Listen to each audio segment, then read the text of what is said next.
Innal hamdalillah nahmaduhu wa nasta'inuhu wa nastaghfiruh wa na'udzu billahi min shururi anfusina wa min sayyiati a'malina may yahdihillahu fala mudhillalah wa may yudlilhu falan tajida lahu waliyyan mursyida. Asyhadu an la ilaha illallah wahdahu la syarikalah wa asyhadu anna Muhammadan abduhu wa rasuluh la nabiyya wa la rasula ba'dah. Ikhwati fillah, ma'asyaral hadirin wal hadirat, rahimani Allahu wa iyyakum. Mari sama-sama kita awali kajian kita dengan mengucapkan puji dan syukur kepada Allah Subhanahu wa taala.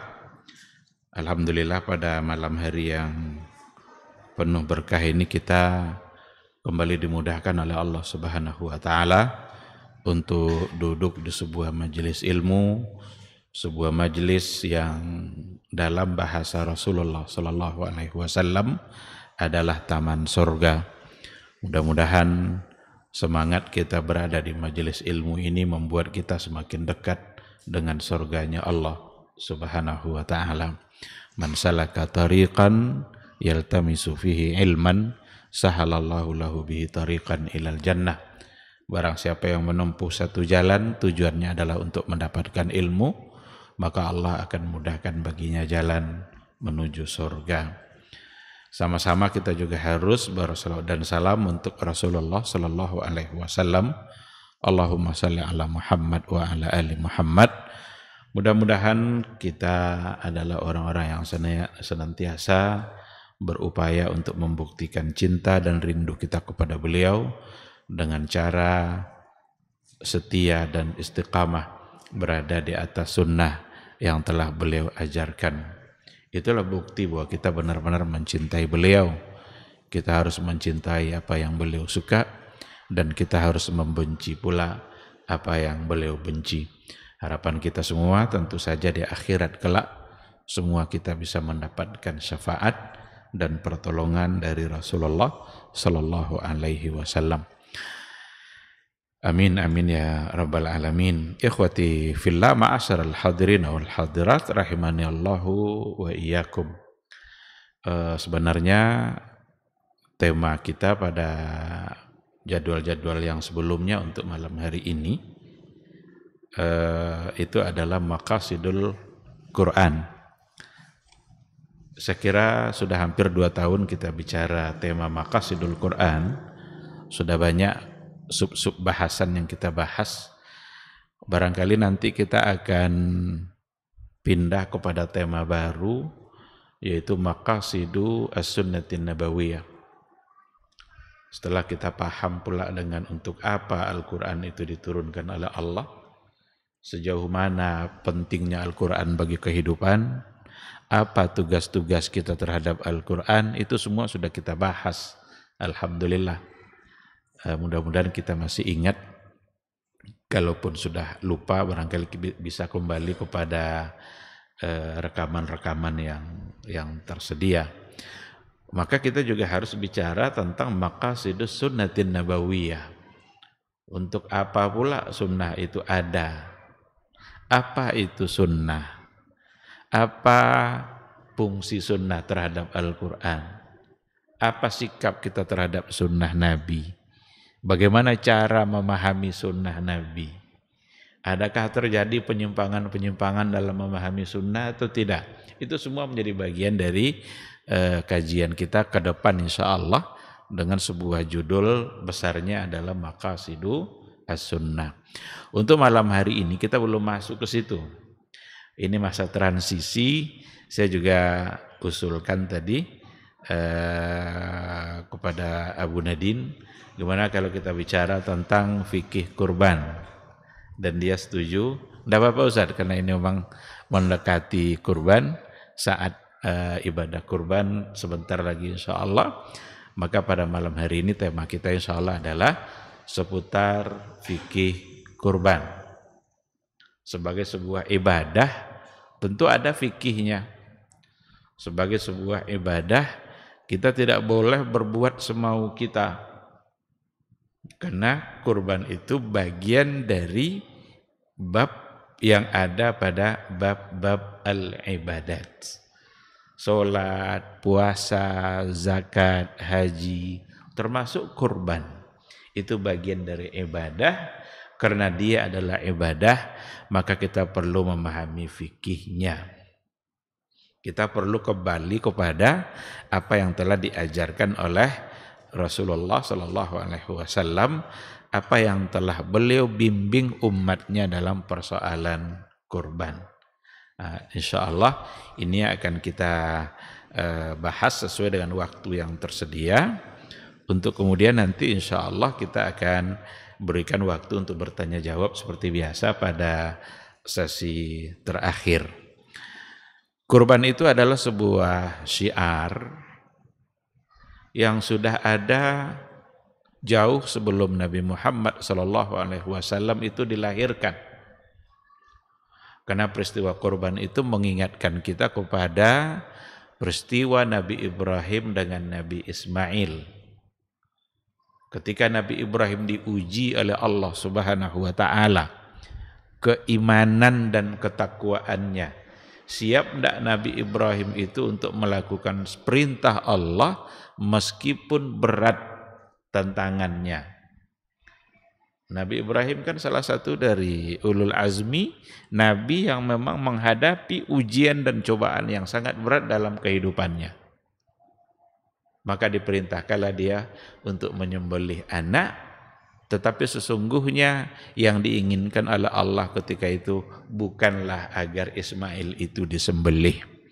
Yang diinginkan oleh Allah hanya semata-mata Nabi Ibrahim membuktikan kesiapan dia untuk melaksanakan perintah Allah meskipun konsekuensinya mengorbankan sesuatu yang paling dia cintai.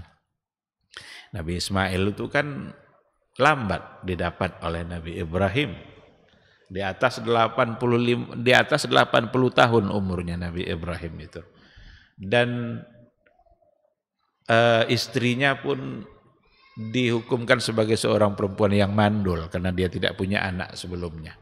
Tapi ketika dapat berita bahwa akan lahir seorang namanya Ismail, istrinya pun kaget. Saya mandul, suami saya sudah tua, bagaimana mungkin bisa mendapatkan anak?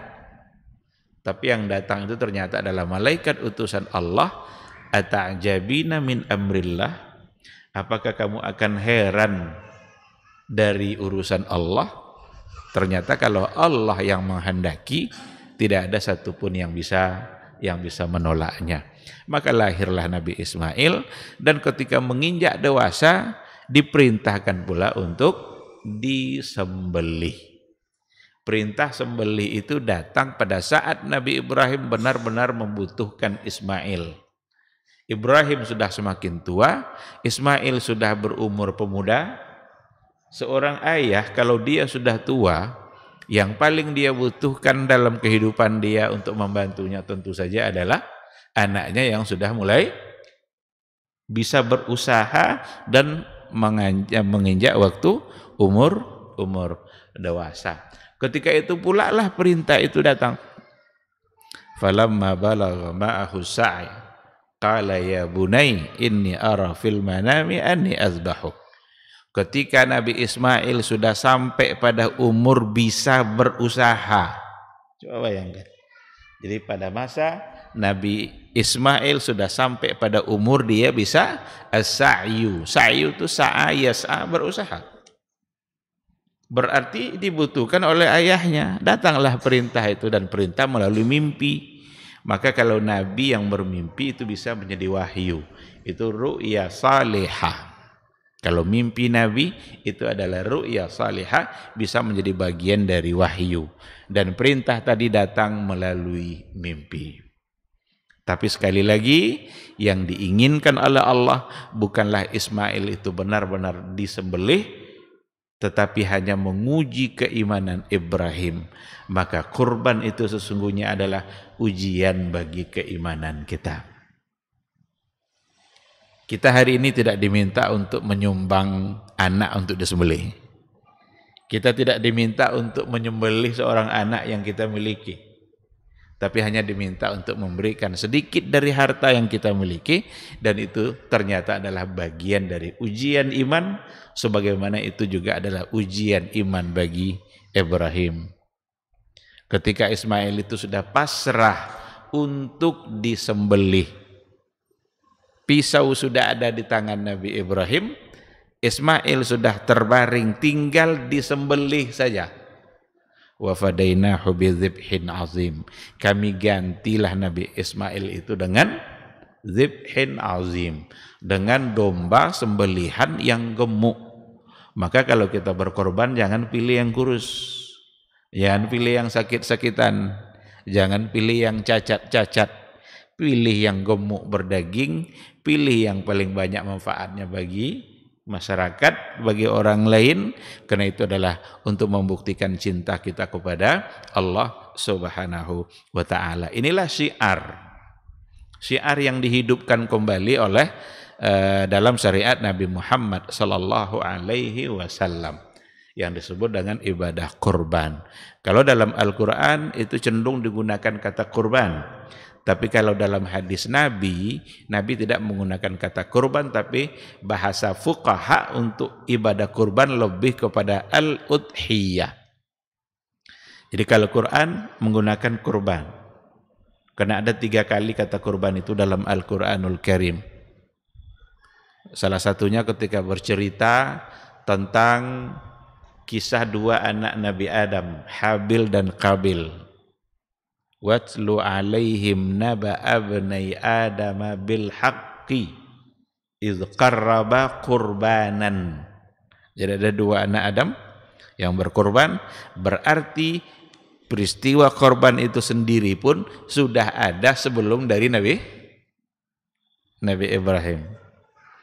Habil dan Qabil menyumbangkan sesuatu berkorban untuk Allah. Fatuqubila min ahadihima wa lam yutaqabbal minal akhar. Diterima dari yang satu, ditolak dari yang satu lagi. Yang satu yang memberikan yang terbaik diterima oleh Allah. Tapi yang satu ketika memilih harta yang paling buruk untuk disumbangkan atas nama Allah, maka ditolak oleh Allah Subhanahu wa taala. Sedangkan dalam hadis Nabi, ketika kita lihat lafaz-lafaz hadis yang diucapkan oleh Rasul langsung, lebih memilih kepada kata udhiyah yang fiilnya adalah dhaha yudahi tadhiyah. Maka dalam hadis dikatakan oleh Rasul kita, man kana lahu sa'atan wa lam yudahi fala yaqrabanna musallana. Barang siapa yang punya kemampuan, barang siapa yang punya kelapangan rezeki, walam yudahi. Nah, di sini walam yudahi, tapi dia tidak berkurban. Fala yaqrabanna musallana. Jangan dekat-dekat musalla kami. Di sini Nabi menggunakan kata yudahi, daha yudahi, berkurban, mengorbankan sesuatu dengan cara menyembelih hewan. Oleh karena itu, udhiyah itu istilah itu untuk hewan yang dikurbankan, hewan yang disembelih. Itu istilahnya udhiyah.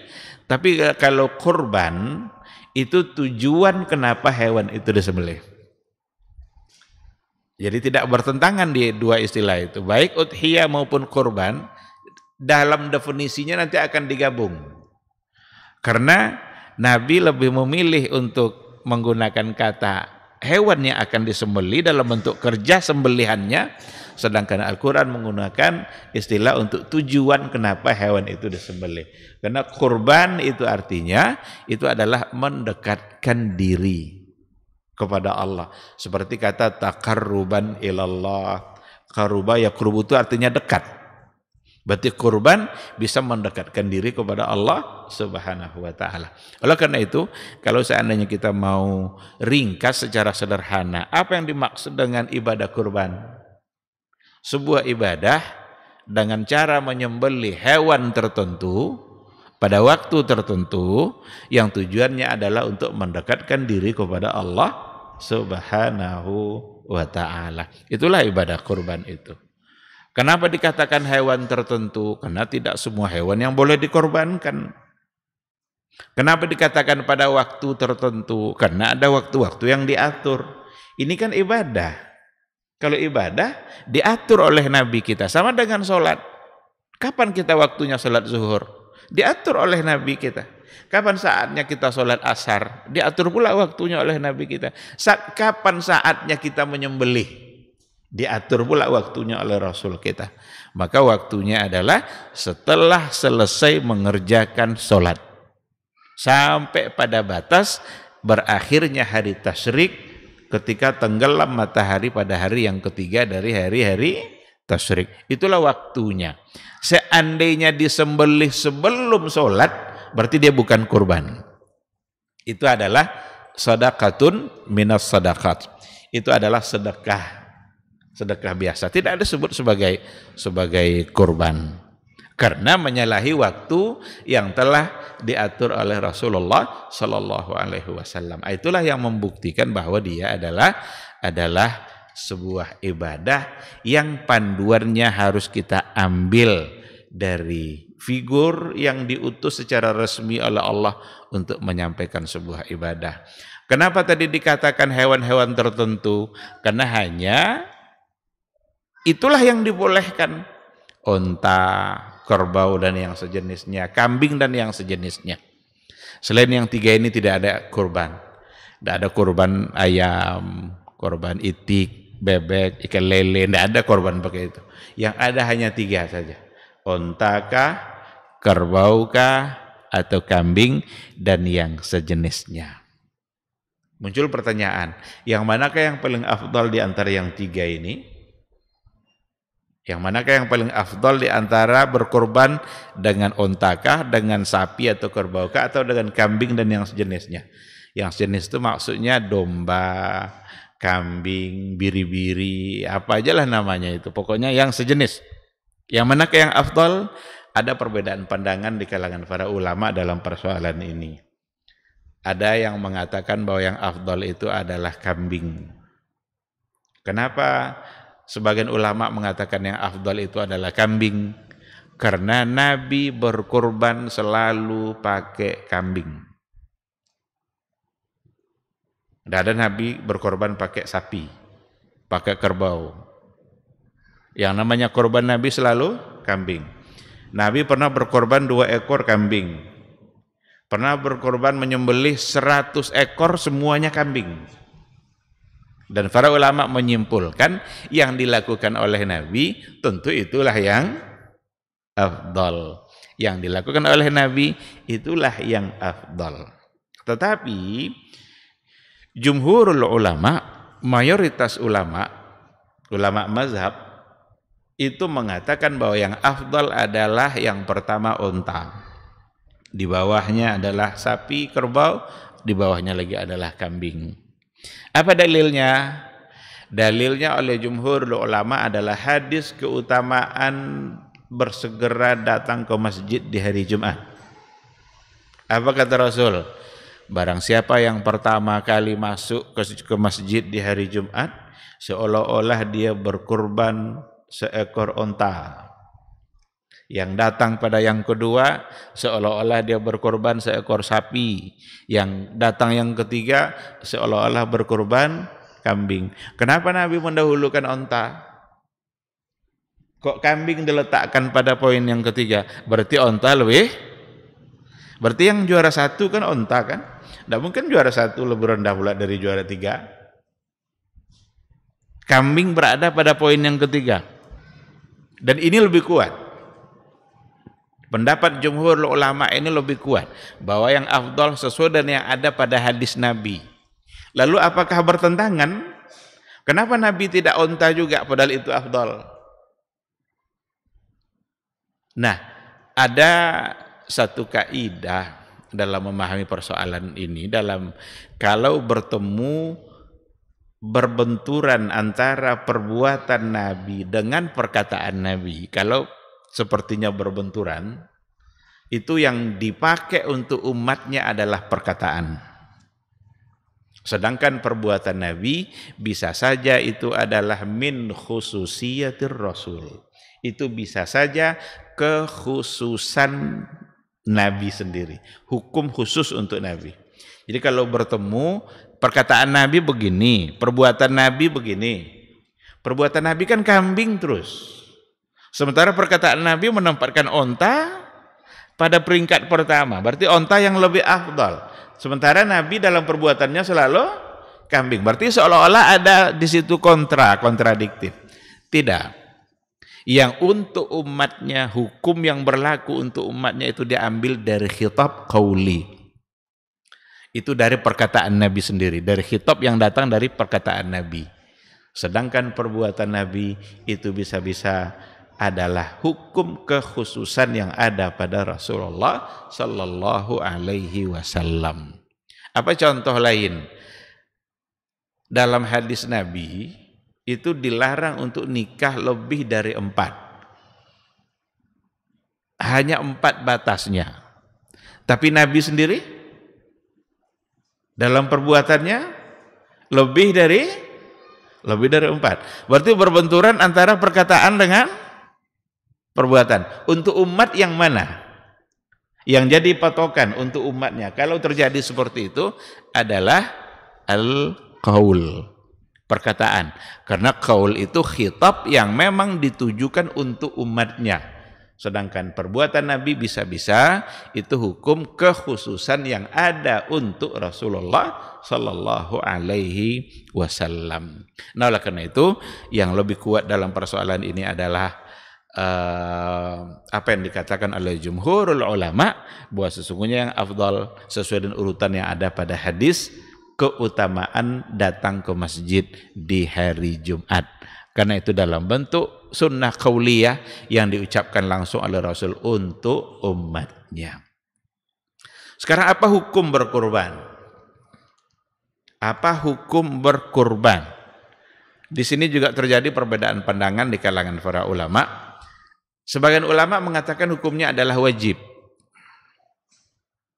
Dari mana diambil hukum wajib itu? Itu dari amar, dari perintah. Perintahnya diantaranya adalah fasalli li rabbika wanhar.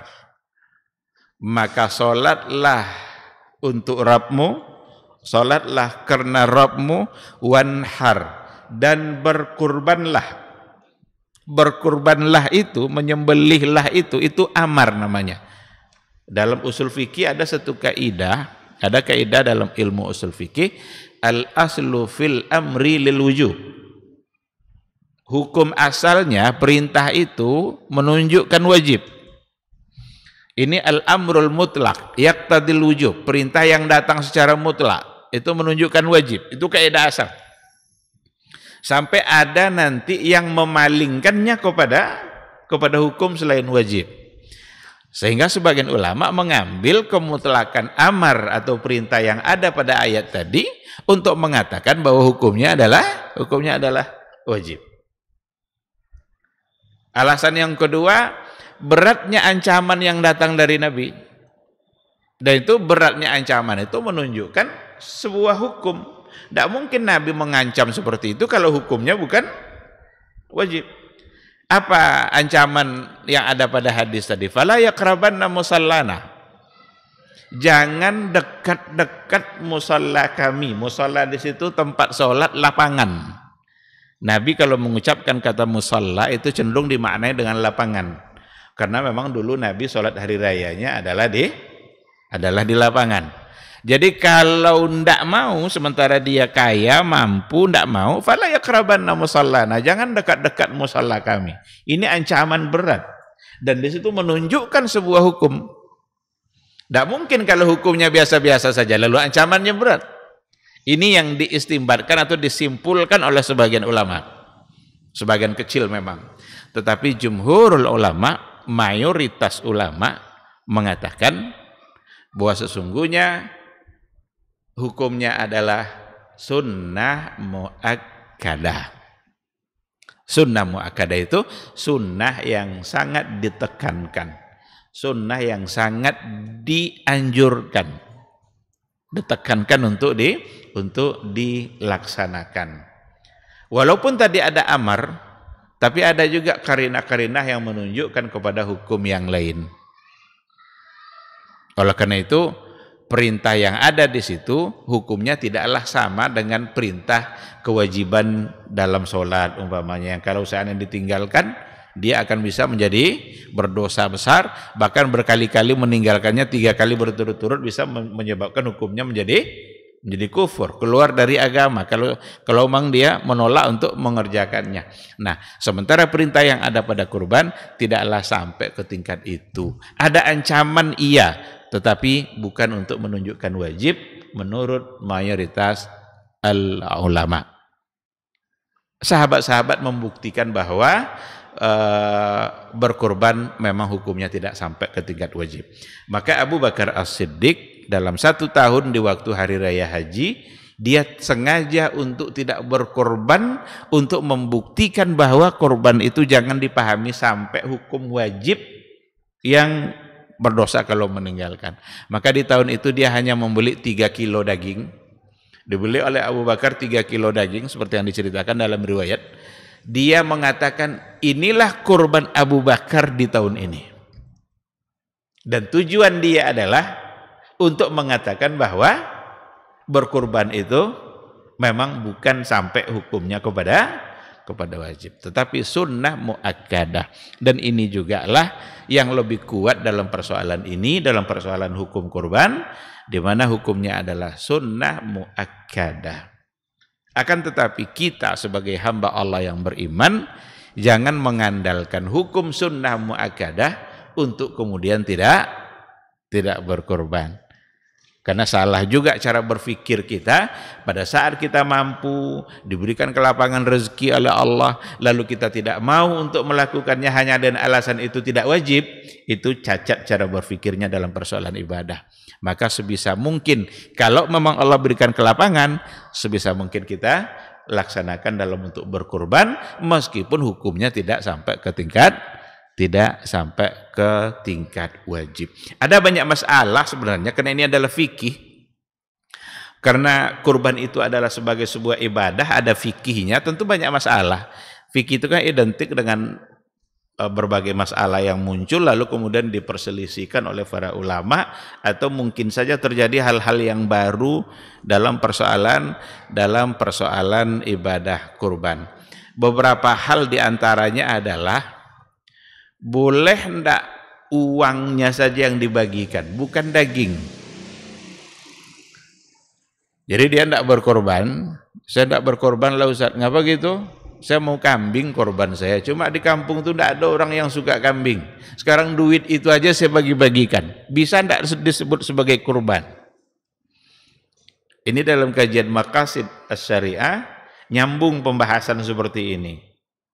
Karena bagaimana tujuannya tercapai tetapi tidak melaksanakan substansi. Dan ini dibahas oleh para ulama. Kalau hanya dengan menyerahkan uangnya saja, itu tidak akan pernah bisa disebut sebagai kurban. Kenapa demikian? Karena inti dari ibadah kurban itu adalah iraqatud dam. Itu intinya. Mengalirkan darah, menyembelih, menumpahkan darah. Mengalir darah itu ke bumi Allah nih, ha? Kan dalam ayat kan itu kan la yanalallaha luhumuha wala dima'uha. Yang akan sampai kepada Allah bukanlah daging dan darahnya. Berarti ada darah yang ditumpahkan, darah yang mengalir. Ibadah kurban itu intinya ada pada iraqatud dam. Itu intinya. Itu yang ibadah kurban itu. Kalau yang dibagi adalah uangnya saja, tidak ada darah yang mengalir. Tidak ada dalam bentuk sembelihan. Sembelihan itu satu ibadah yang sangat besar nilainya di sisi Allah. Maka tidak boleh kita menyembelih selain atas nama Allah. Kalau kita menyembelih untuk selain Allah, jadi syirik dan jadi dosa. Jadi itu ibadah. Maka ibadahnya ada pada menyembelih tadi itu, menyebut nama Allah saat kita menyembelih hewan kurban. Itu yang ibadah. Nah itu tidak ada pada kalau seandainya uangnya yang dibagi-bagi.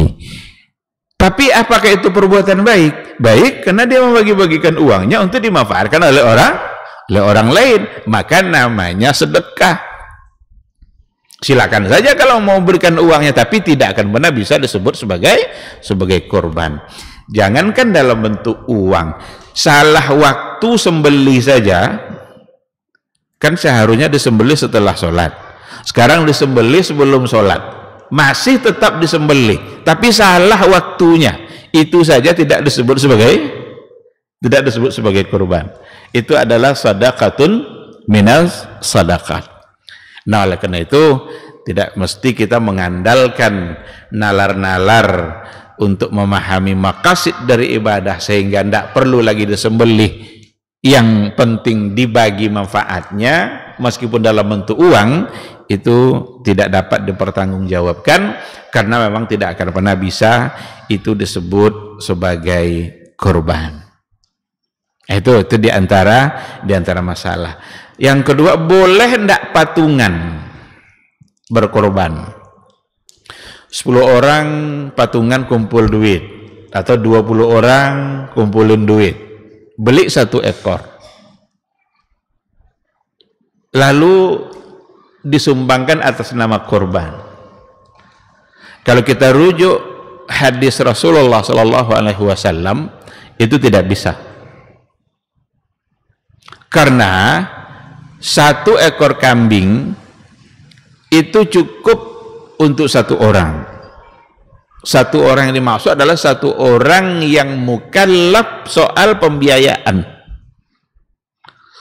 Sedangkan sapi dan unta itu cukup dan bisa untuk 7 orang. Berarti maksimal hanya 7. Yang 7 inilah nanti yang dibebankan untuk mendapatkan atau membeli seekor unta atau kerbau dan sapi, untuk kemudian yang ber-7 ini menyumbangkannya atas nama korban untuk Allah Subhanahu wa ta'ala. Kalau kambing untuk 1 orang, sedangkan kerbau untuk 7 orang. Kalau seandainya sampai 10, berarti tidak bisa. Apalagi kalau patungan 1 RT umpamanya, ini tidak ada korban di RT kita nih, ayo patungan ya 100.000, karena 1 RT itu banyak jumlahnya, 100.000 kan bisa dapat sapi itu. Nyumbang 100.000, lalu disembelih atas nama korban, untuk semua yang membeli tadi tidak bisa, karena bisanya hanya untuk 7. Kalau kurang 7 boleh enggak? Karena maksimal 7. Kalau maksimal 7, kalau cuma 6 berarti boleh. Karena Nabi mengatakan maksimalnya adalah untuk 7 orang. Ada satu kelompok aliran yang dulu sering disebut dengan LDII, mereka punya keyakinan seperti itu. Patungan aja kurban itu. Patungan dalam satu masyarakat mereka, nyumbang, lalu nanti dapat berapa yang dapat, belikanlah sejumlah sumbangan tadi, berapa ekor bisa didapatkan, lalu kemudian disembelih atas nama kurban. Itu bertentangan dengan sunnah kurban yang diajarkan oleh Rasulullah Sallallahu Alaihi Wasallam. Oleh karena itu, yang mendapatkan pembebanan hanya untuk 7 orang, yang kambing hanya untuk 1, hanya saja untuk diniatkan mendapatkan kebaikannya, meskipun kambing hanya untuk 1 orang, tetapi yang 1 berkorban kambing tadi boleh membawa 1 keluarga dalam niat untuk mendapatkan kebaikannya, untuk mendapatkan pahalanya.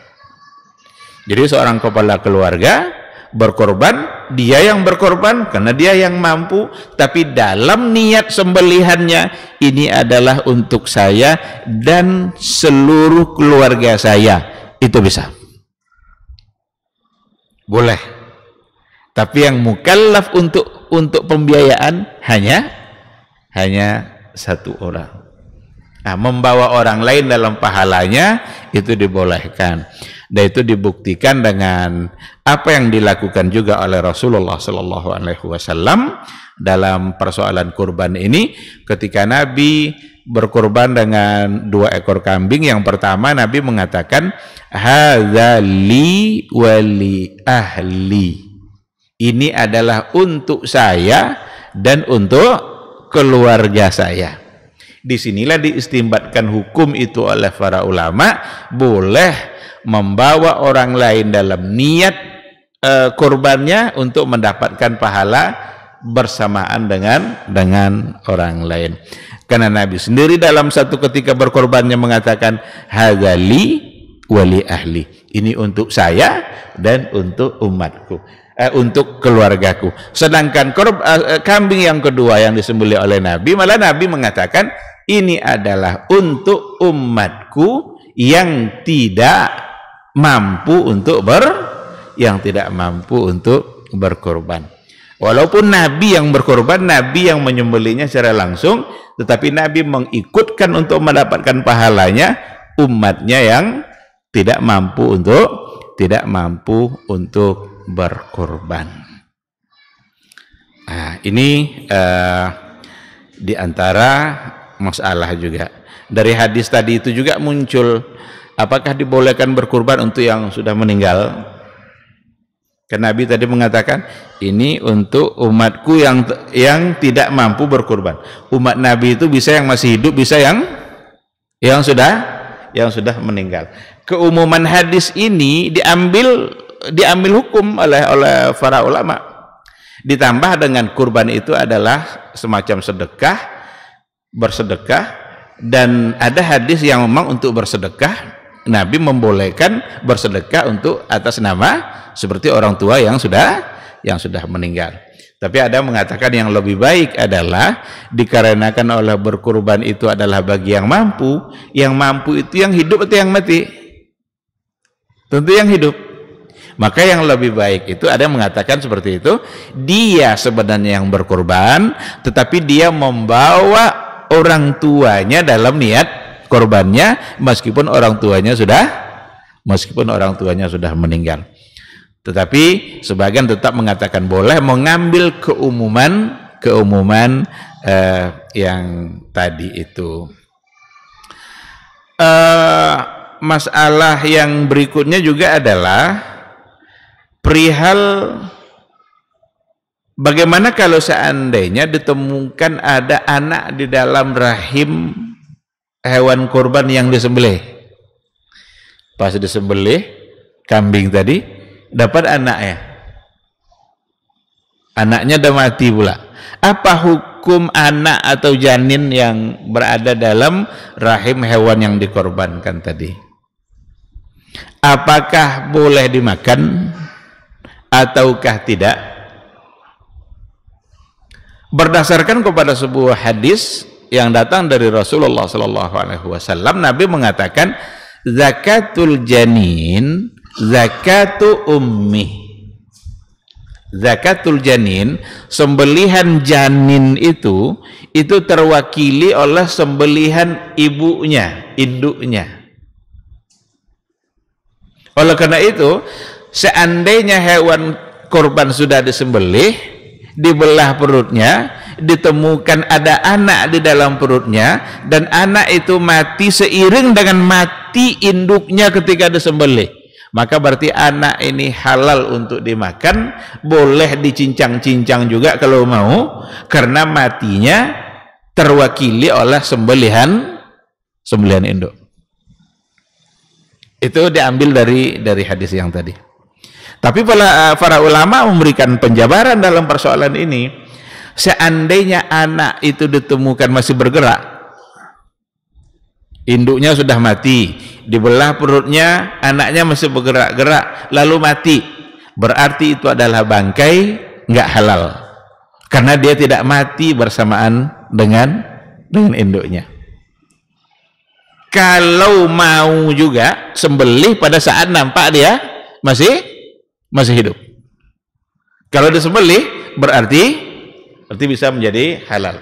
Tapi kalau terlambat menyembelih lalu kemudian mati setelah nampak bergerak, berarti dia tidak mati bersamaan dengan sembelihan induknya. Maka hadis yang tadi itu tidak dapat dipakai untuk menghalalkannya. Yang tadi itu zakatul janin, zakatu ummi, sembelihan janin itu terwakili oleh sembelihan induknya, itu ketika ditemukan memang si anak atau janin tadi memang ditemukan sudah mati.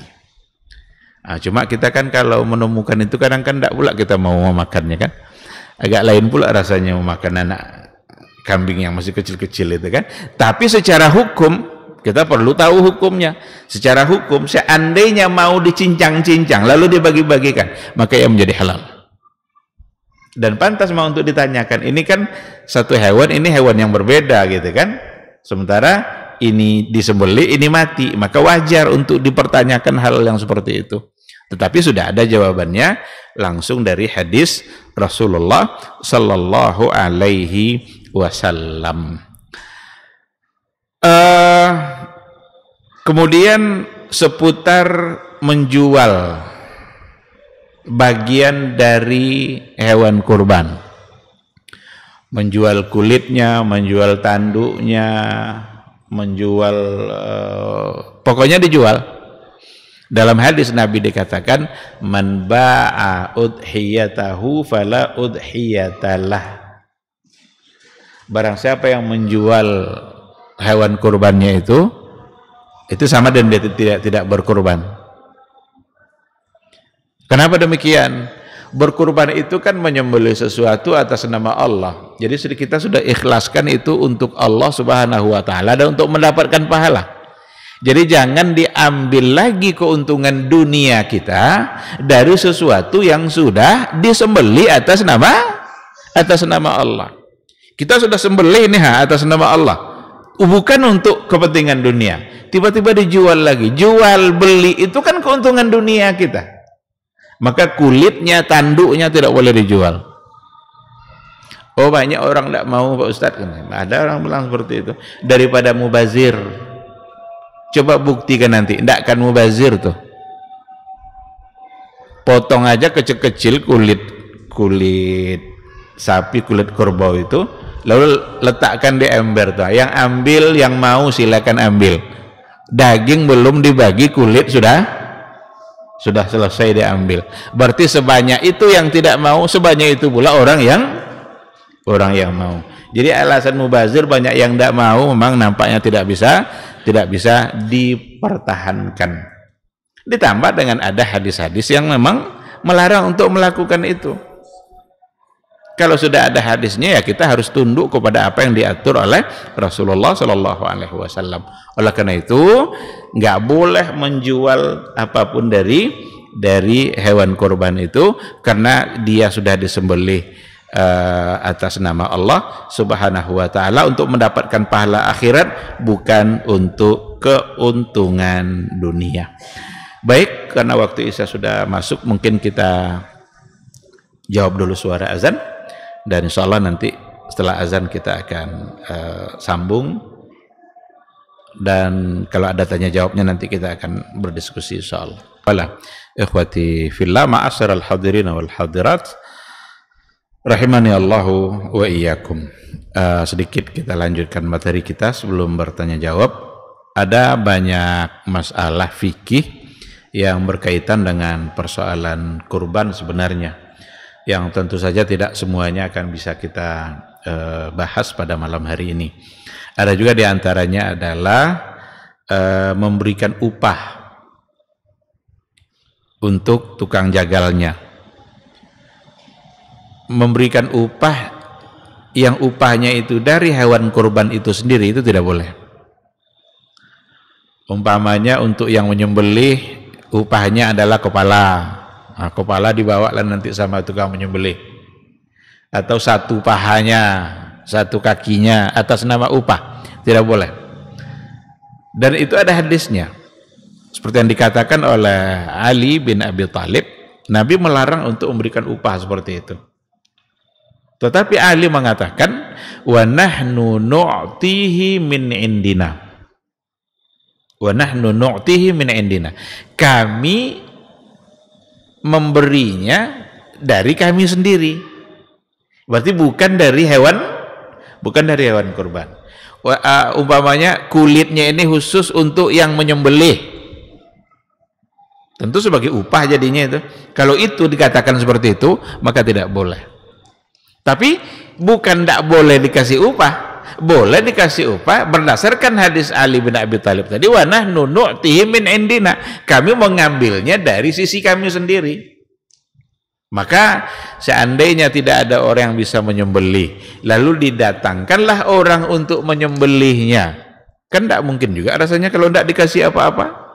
Dia sudah menghabiskan waktunya, jasanya sudah kita pakai, boleh dikasih upah, tetapi dari yang lain, bukan dari hewan kurban. Dari yang lain itu seperti apa? Mungkin dari yang berkorban, karena seharusnya yang menyembelih langsung adalah yang berkorban, itu yang afdal. Tapi boleh digantikan kepada orang lain. Tidak mesti pula nanti yang berkorban dia harus yang langsung menyembelih. Kalau ada yang bisa di antara yang 7 itu ada yang bisa umpamanya, bagus. Tapi kalau enggak, boleh diwakilkan kepada orang lain. Nah, maksud dari sisi kami tadi itu bisa seperti itu, dari yang berkorban, atau karena korban sekarang sudah dibentuk kepanitiaan oleh masjid dan itu bagian dari operasional masjid, bagian dari kerja masjid, maka bisa juga diambil barangkali dari operasional yang ada pada masjid, dari kas masjid. Yang dilarang itu adalah menjadikan hewan kurban itu sendiri menjadi bagian dari upah kerja. Itu juga menjadi sesuatu yang terlarang.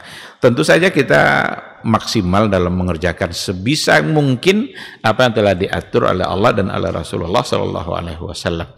Ada poin yang juga tak kalah pentingnya, sunnah-sunnah bagi mereka yang memang berniat untuk berkorban. Sunnah-sunnahnya juga ada untuk menyempurnakan pahala. Untuk menyempurnakan pahala yang didapat, maka laksanakan sunnah itu. Apa diantaranya?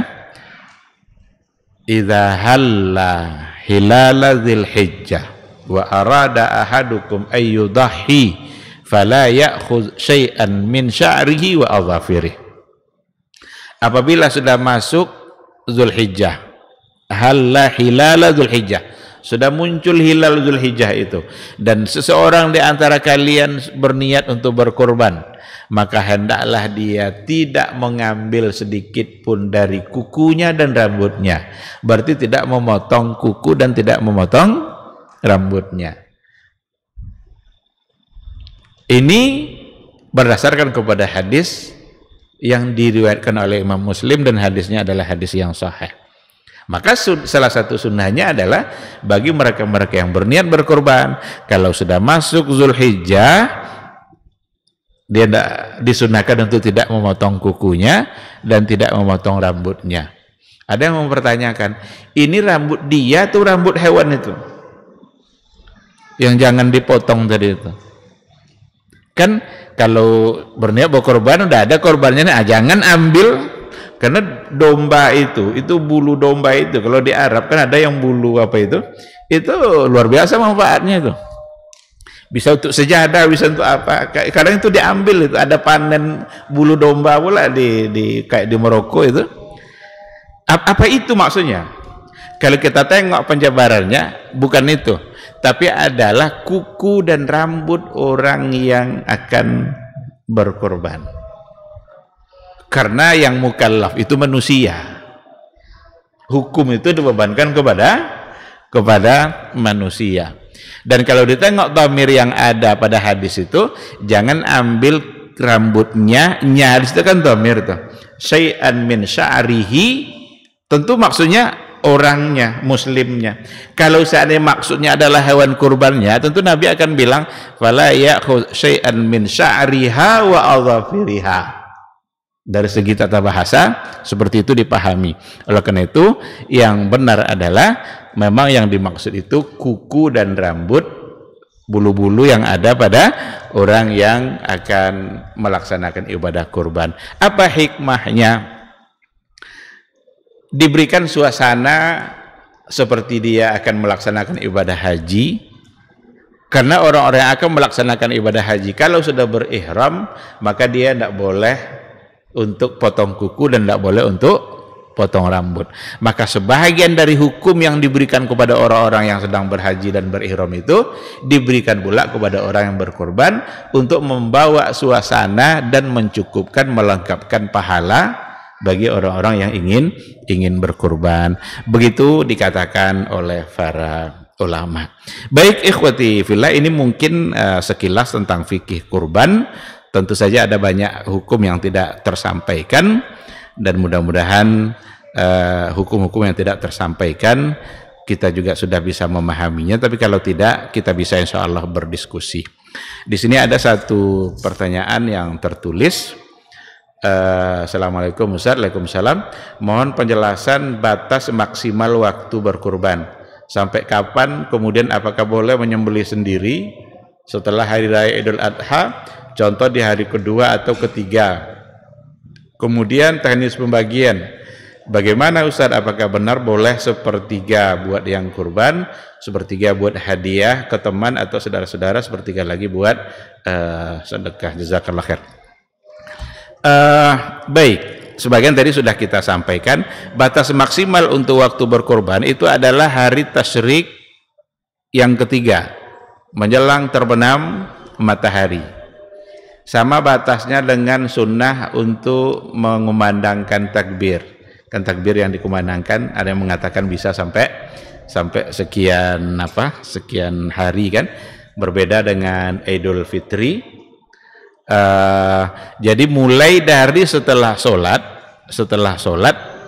hari raya sampai pada hari ketiga hari tasyrik. 10 hari rayanya, 11, 12, 13 menjelang terbenam matahari. Bolehkah menyembelih sendiri? Boleh. Malah korban itu kalau bisa disembelih oleh yang berkorban, bagus. Dia langsung menyembelih, dia yang langsung meniatkan ini untuk diri dia, untuk keluarga dia. Dia yang mengucapkan bismillah, ya Allahu Akbar. Itu yang afdal. Nabi menyembelih secara langsung. Setelah disembelihnya 60 ekor, capek tangannya. 60 ekor kambing langsung disembelih sendiri oleh Nabi. Dimintalah Ali untuk melanjutkan sembelihannya. Diminta Ali melanjutkan, itu hukumnya boleh mewakilkan kepada orang lain. Nabi memulai menyembelih secara langsung untuk dia, itu menunjukkan bahwa afdal adalah langsung disembelih oleh yang berkorban, tapi bukan sebagai satu kewajiban harus oleh yang berkorban. Tata cara pembagiannya memang seperti itu, tapi sepertiga di situ sebenarnya bukan sepertiga hitungan matematika. Umpamanya kalau panjangnya gini bagi 3 gini, enggak, 3 bagian. Dan sebaiknya harus ada bagian yang dimakan oleh yang berkorban.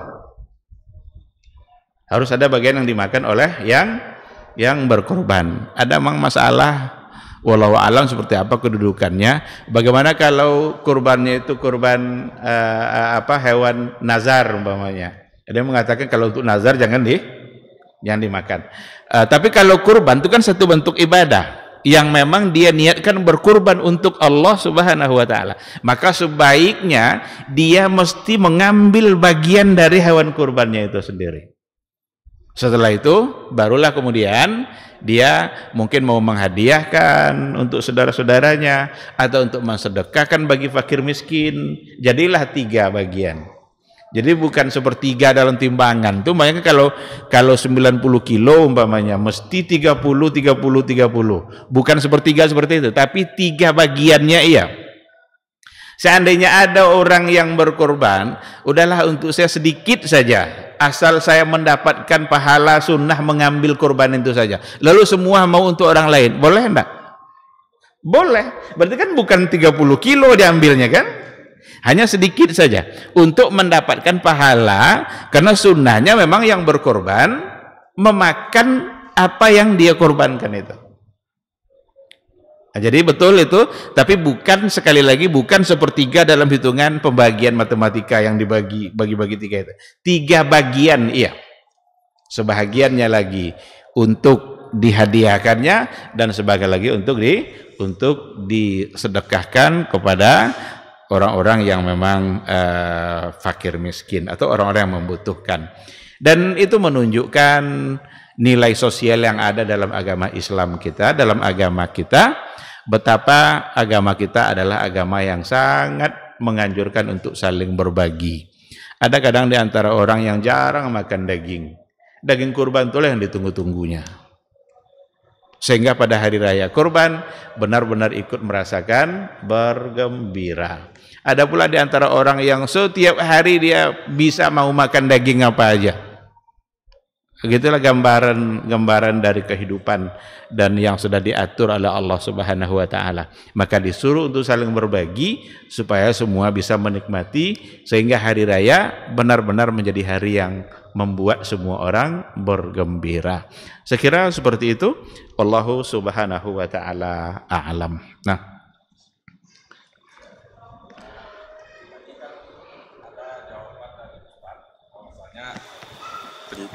melakukan penyembelihan korban itu boleh di hari tasyrik ya, 11, 12, 13. Sekarang pahalanya Ustadz, apakah di hari pas 10 Dzulhijjah itu berbeda pahalanya di hari tasyrik kalau kita melakukan korban gitu? Penekanannya gimana gitu? Iya. Yeah. Hukum afdolnya di mana gitu? Afdolnya di mana? Terus satu Ustadz, sekarang kan banyak masjid dikasih panitia korban. Ya, jadi mungkin masjid tersebut memberikan suatu spesifikasi daging korban yang harganya sekian, kilonya sekian. Tetapi pada kenyataannya sapi yang datang, misalnya tidak sesuai dengan ekspektasi yang telah dijanjikan. Apa itu hukumnya atau sudah termasuk hukum riba atau gimana gitu kan? Atau saya nggak tahu nih apa hukumnya gitu. Itu dua pertanyaan itu Ustaz. Terima kasih. Ya. Assalamualaikum. Yang pertama terkait dengan pahala, wallahu alam mana yang lebih afdal atau apakah berbeda pahalanya. Tetapi untuk menyegerakannya tentu lebih afdal. Karena menyegerakan kebaikan itu memang yang dianjurkan oleh agama. Ditunda, tahu-tahu nanti terjadi hal-hal yang lain, jangan-jangan kita tidak jadi melaksanakan. Maka yang afdal itu tentu saja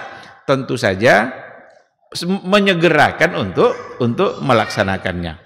Maka Rasulullah Shallallahu Alaihi Wasallam ketika sudah selesai mengerjakan sholat, beliau langsung menyembelih kambingnya. Bahkan beliau sarapan di pagi itu dengan kambing kurban yang beliau sembelih. Nah, maka yang diutamakan tentu menyegerakan kebaikan. Wasari'u ila maghfiratin min rabbikum.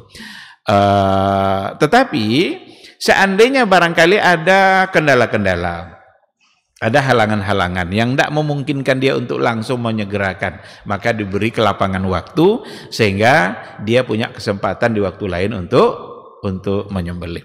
Kayak di Mina itu juga seperti itu. Ada mazbah, tempat sembelihan.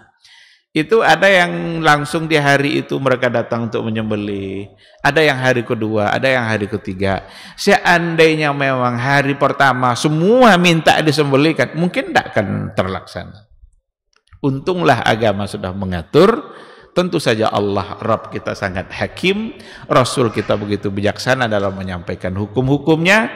Ternyata memang dengan diaturnya sampai 3 hari itu memang ternyata itulah yang membuat keadaan menjadi baik sehingga semua bisa terlaksana dengan baik. Seandainya pada hari pertama tidak memungkinkan, pindah pada hari yang kedua.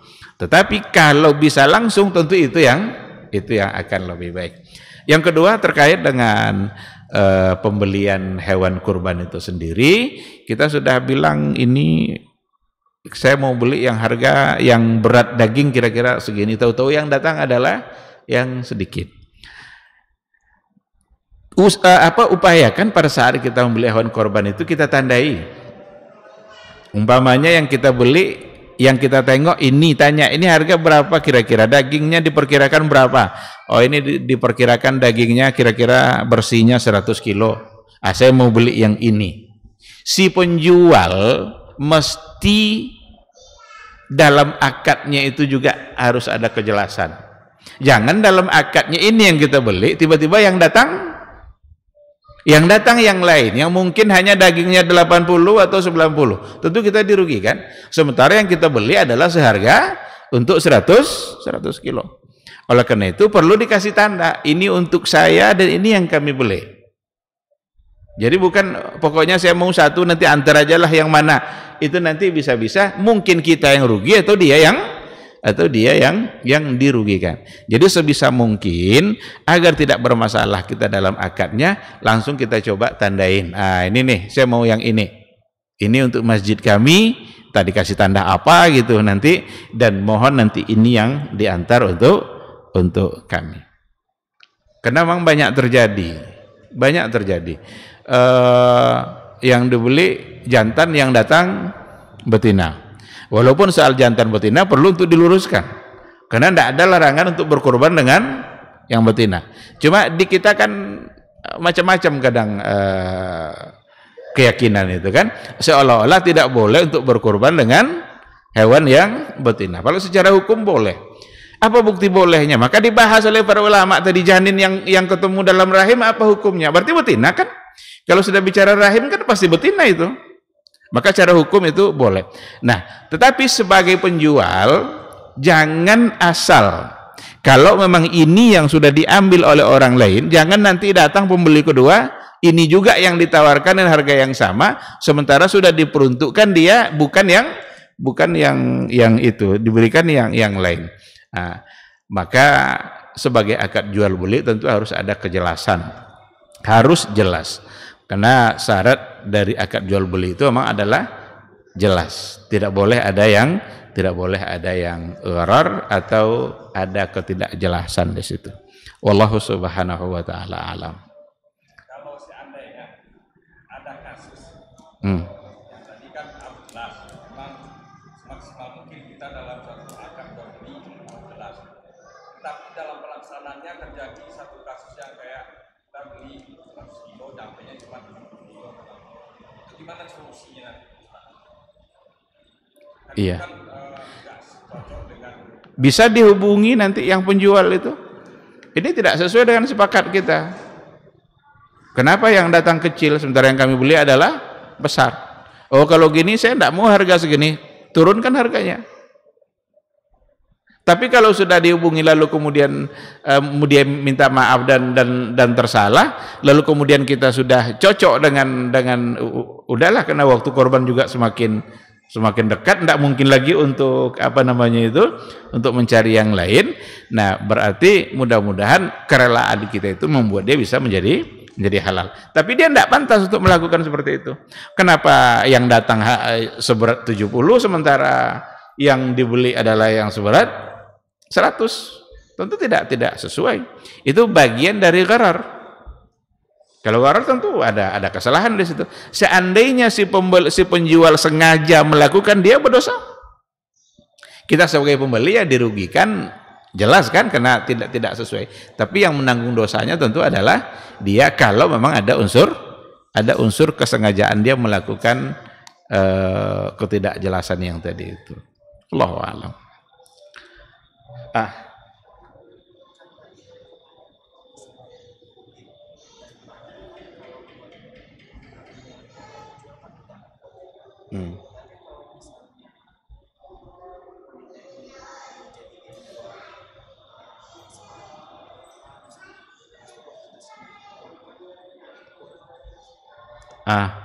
Yang dilarang dijual itu adalah ketika memang dia sudah masih dalam bentuk hewan kurban yang baru disembelih, belum ditentukan kepemilikannya.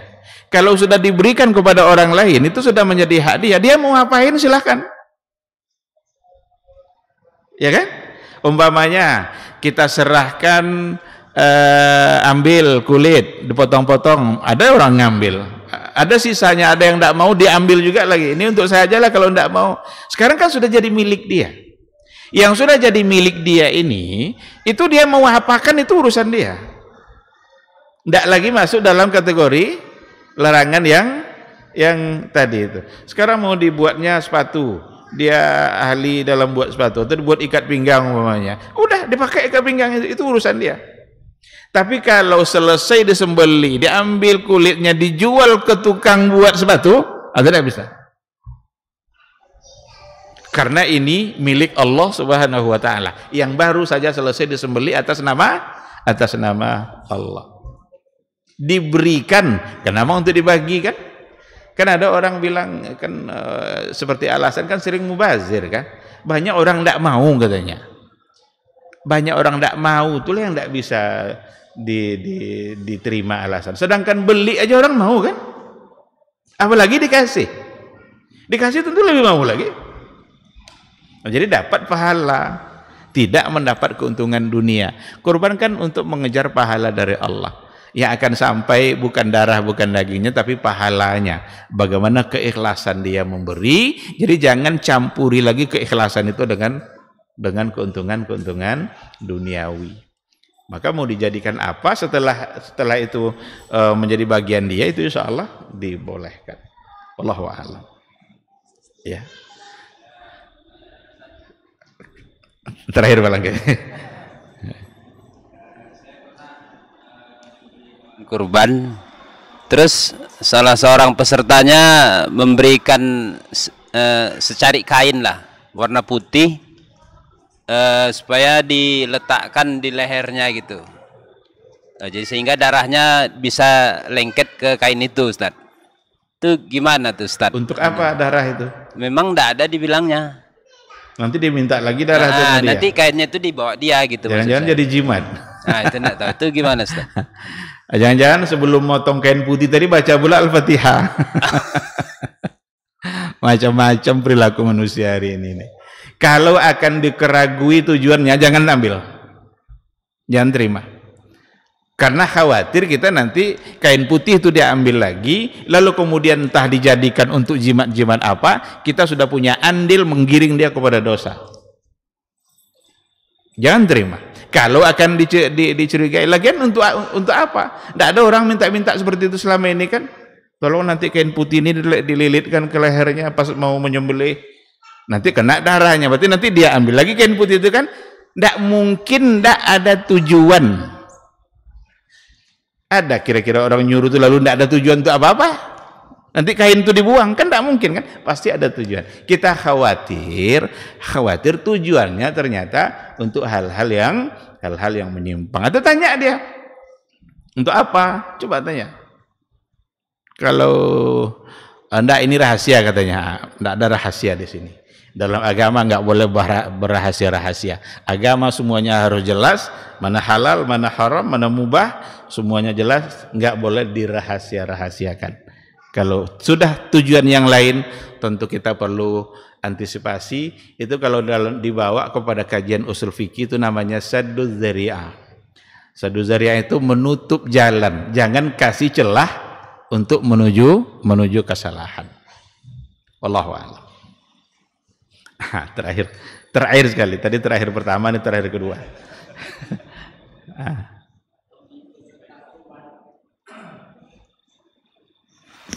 Bagi peserta kurban, apakah wajib dia ikut melihat waktu penyembelihan?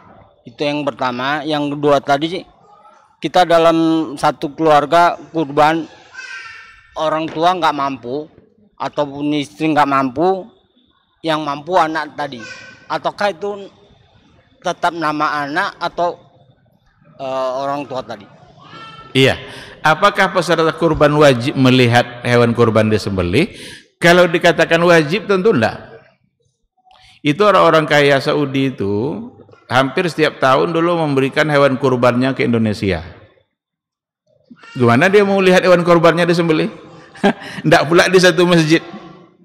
Ada ratusan ekor yang dikirimnya ke Indonesia untuk disembelih dari orang kaya Arab lah. Meskipun orang-orang Arab selalu dicaci maki sama orang Indonesia nih. Padahal orang-orang kaya mereka selalu memberikan sumbangan-sumbangan untuk fakir miskin. Jadi tidak ada kewajiban untuk melihat langsung. Kalau mau dilihat tidak apa-apa.